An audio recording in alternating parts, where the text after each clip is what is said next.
ஸ்ரீ மகாபிரிவா திருவடிகள் சரணம். என்னோட சேனலை தொடர்ந்து ஃபாலோ பண்ணுற அத்தனை பேருக்கும் நன்றி. என்னோட சேனலில் பொது பரிகாரங்கள், சக்தி மிகுந்த ஸ்லோகங்கள் அத்தனையும் கொடுத்துட்ருக்கேன். எளிமையான வழிபாடுகள் தாங்க. ஆனாலும் நீங்கள் முழு நம்பிக்கையோடு செய்யும்பொழுது உங்களுக்கு உடனடியாக பலன் கொடுக்கக்கூடியதாக இருக்கும்.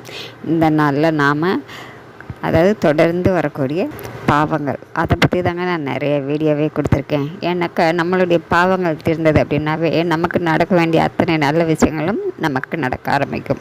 அதனால் நான் முடிந்த வரைக்கும் எனக்கு தெரிந்த விஷயங்களை உங்கள்கிட்ட நான் பாவங்கள் தீர்வதற்கான அற்புதமான எளிமையான வழிபாடுகள் சொல்லிக்கிட்டே இருக்கிறேன். இந்த பதிவில் நாம் பார்க்க போகிறது மளிகை கடையில் கிடைக்கக்கூடிய நவதானியம் அப்படின்னு கேளுங்க. அதை வாங்கிட்டு வந்து வச்சுக்கிட்டு நீங்கள் ஒரு துணியில் அந்த நவதானியத்தை ஒரு கைப்பிடி அளவு எடுத்து அதை ஒரு மூட்டையாக கட்டி உங்கள் தலையணைக்கு அடி சனிக்கிழமை இரவு நீங்கள் தலையணைக்கு அடியில் வச்சுக்கிட்டு படுத்துக்கோங்க. மறுநாள் காலையில் எழுந்தவுடன் அந்த நவதானியத்தை எடுத்து நீங்கள் பறவைகளுக்கு உணவாக கொடுக்க முடியும். அப்படிங்கிற பட்சத்தில் பறவைகளுக்கு உணவாக கொடுத்துடுங்க. இதை நீங்கள் தொடர்ந்து செஞ்சுக்கிட்டே வாங்க.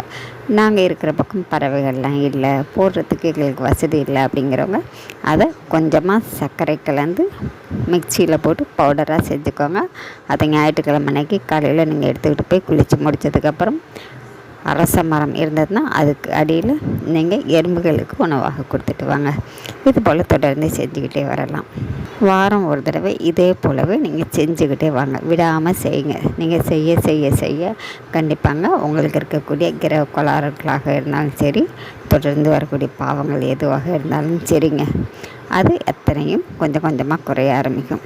நீங்கள் நேர்மையாகவும் உண்மையாகவும் இருக்கிற பட்சத்தில் எந்த ஒரு பாதிப்பும் உங்களுக்கு வரவே வராது. எந்த தீங்கும் உங்களை தொடர்ந்து வரவே வராது.